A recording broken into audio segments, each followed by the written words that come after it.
한국경제TV 생생한 실전 투자 정보 와우퀴. 월 5,000원 커피값으로 투자 정보가 내 손 안에 배달됩니다. 와우킥 N에서 만나요. 네, 섹터 인사이트 오늘은 건설주 분석 도와드리도록 하겠습니다. 지금 시장 자체가 워낙에 반도체가 강한 매수를 가지고 가다 보니까 건설주는 상대적으로 좀 소외가 되고 있습니다. 2025년도를 생각해 봤을 때도 변동성이 굉장히 컸었는데 올해에는 어떤 모멘텀, 어떤 호재를 기다려보면 좋을지 알아보도록 하죠. 배세호 IM증권 연구원 모셨습니다. 어서 오세요. 반갑습니다. 네, 안녕하세요. 자, 일단 지금 시장 자체가 삼성전자, 하이닉스 중심으로 너무나 강하게 움직이고 있습니다. 수급 쏠림 현상이 일어나고 있기 때문에 건설주가 좀 상대적으로 부진한 상황인데 건설주 전반적인 주가 측면에서 먼저 짚어주실까요? 네. 우선 오늘 같은 삼성전자, 현대차, 네. 하이닉스 날에 맞아요. 건설주 얘기하기가 약간 민망하지만 근데 또 낙폭과대 종목도 봐야겠죠. 네, 파이팅 하도록 하겠습니다. 네. 우선 올해 건설주를 분석을 한다면은 저는 올해도 건설주가 그렇게 쉽지 않다라고 생각을 하고 있습니다. 첫 번째로는 우선 건설 경기가 전혀 회복이 안 되고 있는 그런 상황입니다. 지방의 미분양 계속 늘어나고 있고 가장 안 좋다고 보는 중공업 미분양이 계속 늘어나고 있습니다. 그리고 상업용 부동산은 모두가 알다시피 전 국민이 체감하다시피 굉장히 처참하다고 말할 수 있는 상황이고요. 그래서 내년도 올해도 좀 분양 물량이 늘어나기가 어렵다. 그리고 추가적으로 최근에 안전사고에 관한 네. 리스크 그리고 3월달에 시행 예정인 노란봉투법이 건설 시장에 어떤 영향을 미칠지 현재로서는 불확실성이 큰 상황입니다. 그렇기 때문에 전반적으로 좀 안 좋다라고 진단을 네. 하고 싶고 그리고 이 금리, 원래 건설주에 대해서는 금리에 굉장히 민감한 섹터인데 이 금리 인하도 올해 시장에 대한 컨센서스를 봤을 때 그렇게 인하폭이 크지 않다라고 생각을 하고 있습니다. 그래서 올해 건설주를 진단했을 때 국내 주택이 반등을 한다, 부동산이 반등을 한다, 이런 테마로 접근하기에는 무리가 있다라고 생각을 하고 있습니다. 네, 가계부채와 또 규제단도 우리가 봐야 될 것 같은데 지금 유동성보다는 규제와 관련해서는 2026년도에 우리가 어떤 방향을 보면 좋을까요? 굉장히 말씀드리기 민감한 부분이긴 네, 하지만 네. 현재 정부의 스탠스가 우리가 세 번의 부동산 대책을 봤을 때 규제 강화, 특히 대출 규제를 강화를 하는 그런 방향을 보이고 있고 또 연초다 보니까 은행들의 대출 총량이 풀어지고 그걸 기대를 할 수 있겠지만은 그렇게 작년 초만큼 대출이 많이 나온다라고 얘기하기는 부담스러울 수 있을 것 같습니다. 그리고 앞서 말씀드린 대로 이 금리 인하폭도 좀 크지 않다라고 봤을 때 이런 유동성에 따른 건설주 수혜를 기대하기는 어렵다라고 생각하고 있습니다. 네, 최근 몇 년 동안 착공 물량을 보면 계속해서 급감하는 현상이 이어지고 있습니다. 올해도 다르지 않을 것 같고요. 실제로 서울을 포함한 수도권의 입주 절벽이 본격화될 것이다. 이런 지적들이 나오고 있는데 이렇게 된다면 오히려 서울 집값을 다시 한번 키우게 되는 상승 요인이 되는 트리거가 되지 않을까 이런 생각이 또 듭니다. 네, 이것도 네. 좀 굉장히 말씀드리기 민감한 정부는 주제이긴 사실 한데 지금 계속해서 집값을 잡으려 하고 있는데 네.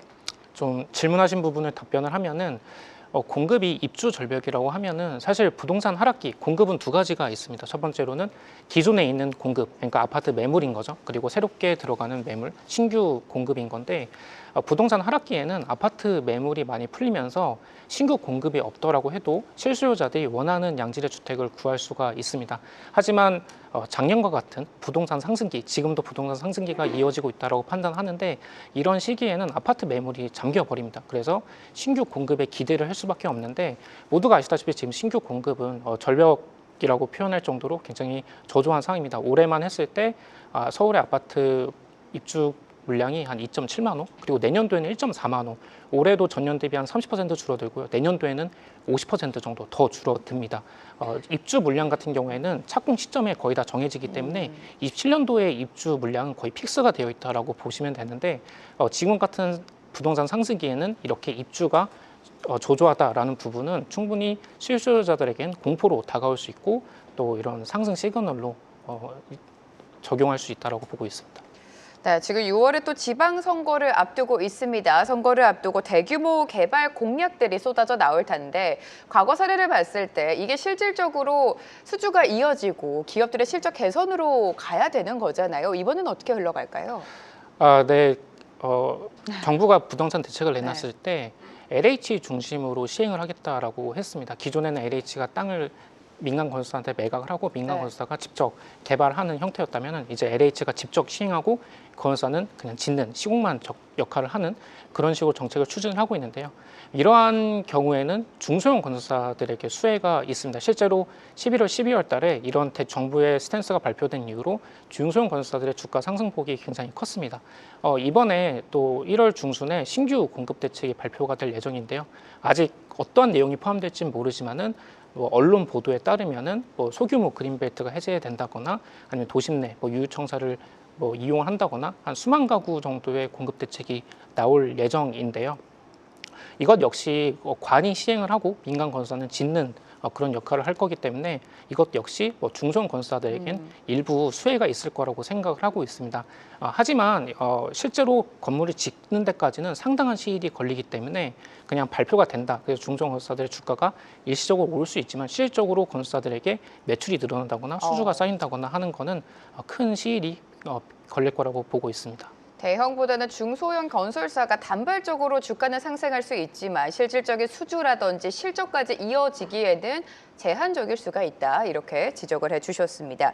작년 6월이었죠. 국회에서 재건축 퍼스트트랙을 허가를 했습니다. 그렇기 때문에 인허가 속도는 빨라졌지만 그 안을 봤을 때 내부적인 갈등이 또 심화가 되고 있습니다. 조합이라든지 시공사의 갈등이 깊어지고 있고 그래서 또 시장에서는 이렇게 평가를 하고 있는 것 같아요. 건설사들이 이제는 소위 말해서 돈이 안 되는 수준은 포기하고 있다. 이런 말이 나오는데 어떻게 해석하고 계십니까? 네, 맞습니다. 실질적으로 한 2년 됐죠. 건설사들이 이제 이 재건축 시장에서는 좀 갑의 위치에 올라섰습니다. 그래서 선별 수주를 하고 있는 상황인데요. 그리고 재건축 재개발 시장을 진단했을 때는 모두가 체감을 하시다시피 공사비가 어마어마하게 올랐습니다. 그렇죠. 그리고 향후에도 공사비는 더욱더 올라갈 거라고 생각을 하고 있고 앞으로 이 재건축 시장은 더욱더 이 마켓이 쪼그라들 수밖에 없다라고 생각을 하고 있습니다. 건설사들이 지금 재건축 재개발 수주를 할 때 적정 마진을 체크를 해가지고 적당한 수주를 했을 거라고 생각을 하고 있습니다. 그렇게 분석을 하고 있는데 제가 앞서 말씀드린 대로 이런 안전재 리스크도 있고 그리고 노란봉투법이 공사비에 어떤 영향을 미칠지 현재로서는 불확실성이 굉장히 큰 상황입니다.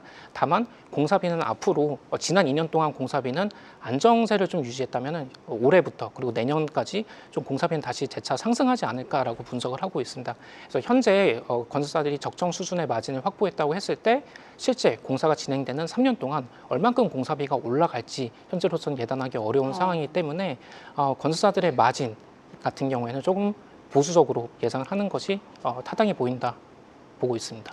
공사비에 대한 부담이 계속해서 커지고 있는 현상인 것 같습니다. 또 오랜 시간 끌었던 부동산 PF 구조조정이 드디어 마무리 단계에 접어들고 있습니다. 이와 관련해서 재무구조상 그래도 좀 수혜라고 표현을 해야 될까요? 속도를 낼 수 있는 건설사가 있다면 어떤 건설사가 있을까요? 네, 우선 PF 리스크부터 좀 말씀을 드리면요. 네네.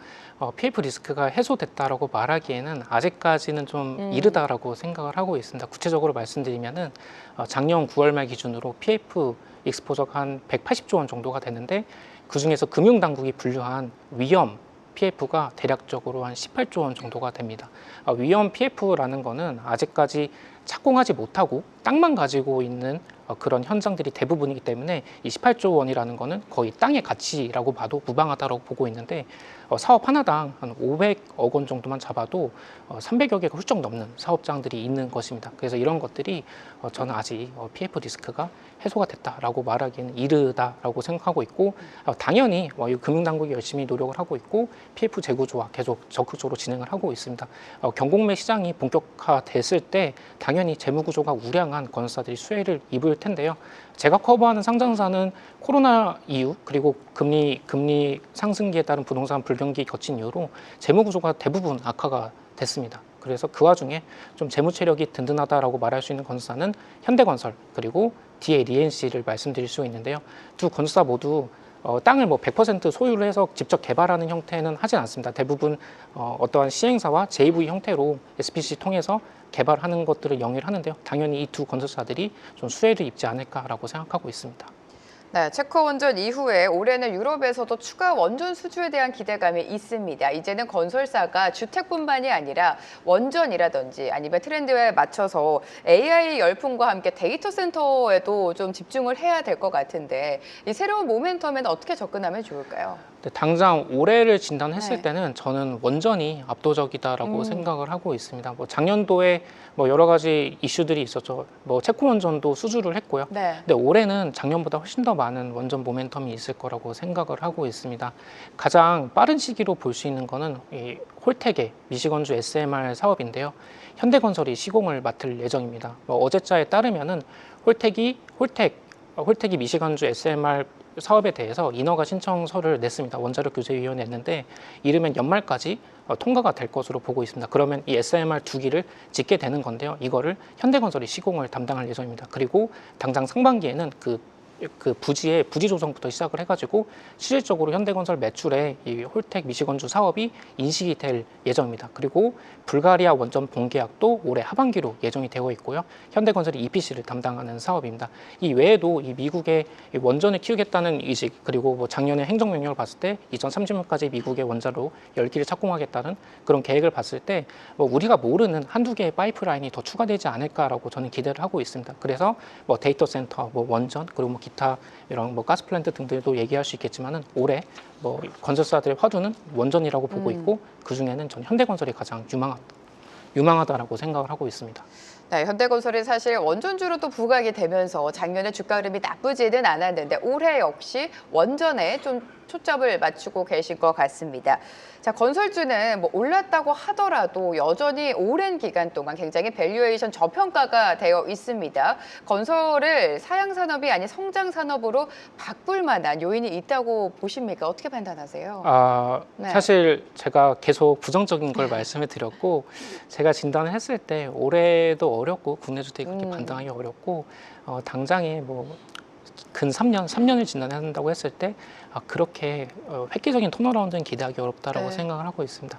그래서 해외로 뭐 당연한 말이지만 해외로 눈을 돌려야 한다라고 보고 있지만 뭐 예전에는 뭐 중동의 가스 프로젝트, 뭐 석유 플랜트 뭐 이런 것들이 많이 기대가 됐다면은 뭐 올해는 뭐 지금의 유가 추이도 봤을 때 그리고 지금의 석유화학 트렌드를 봤을 때 중동에서 어마어마한 발주가 나오기에 기대하기 어렵다라고 생각을 하고 있습니다. 그래서 뭐 단기적으로는 원전에 집중하는 것이 맞다라고 보고 있고 이 원전이라는 거는 현대건설 특히 뭐 엄청난 주가 트리거가 될 수 있다라고 믿고 있습니다. 네, 계속해서 현대건설을 탑픽으로 제시해주고 계십니다. 지금은 워낙에 다른 섹터들이 특히나 반도체가 잘 가고 있기 때문에 건설주가 소외를 받는 것은 사실입니다. 하지만 긴 호흡으로 봤을 때 낙폭 과대된 건설주의 탑픽도 우리가 들어봐야 될 것 같은데 건설주 전반적인 투자 전략과 함께 최선호주 다시 한번 제시해 주실까요? 네, 좀 적극적으로 좀 트렌드에 맞춰서 투자를 하겠다라고 하고 싶은 분들은 저는 현대건설을 추천하고 있고요. 그리고 조금 뭐 밸류도 보고 싶고 안정적인 투자를 원한다라고 하시는 분들에게는 저는 HDC 현대산업개발 그리고 DA 리엔시를 추천드리고 싶습니다. 현대건설 같은 경우는 제가 앞서 계속 투자 포인트를 말씀드렸고요.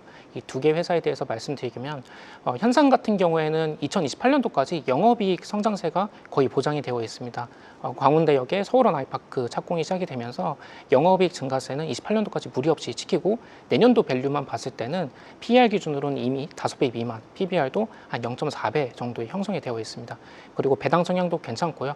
뭐 이러한 추이를 봤을 때 지금의 주가는 안정적으로 매수가 가능한 부분이다라고 판단을 하고 있고요. DA 리엔시는 굉장히 딥밸류 주식입니다. 지금 시총이 1.6조 원인데요. 순현금이 한 1조 원 정도밖에 없습니다. 순현금이 1조 원에 육박을 합니다. 그래서 영업 가치를 6천억으로 주고 있는데요. 근데 그 외에도 뭐 갖고 있는 뭐 투자 부동산 그리고 뭐 관계기업 투자 주식들을 감안했을 때 어쩌면 영업 가치가 지금 마이너스를 기록하는 엄청나게 상장사 중에서는 저는 거의 제일 싼 건설사가 아닌가, 상장사가 아닌가라고 생각할 정도로 굉장히 딥밸류 주식인데요. 그래서 DLENC도 이러한 관점으로 한번 투자를 해보는 게 어떨까 말씀드리고 싶습니다. 네, 건설업황 전반적인 투자 포인트 오늘 잡아주셨습니다. 배세호 IM증권 연구원과 함께했습니다. 두 말씀 고맙습니다. 감사합니다. 계속해서 다양한 경제 이슈를 알고 싶다면 구독과 좋아요, 알림 설정 부탁드립니다. AI 캐스터 권미정이었습니다.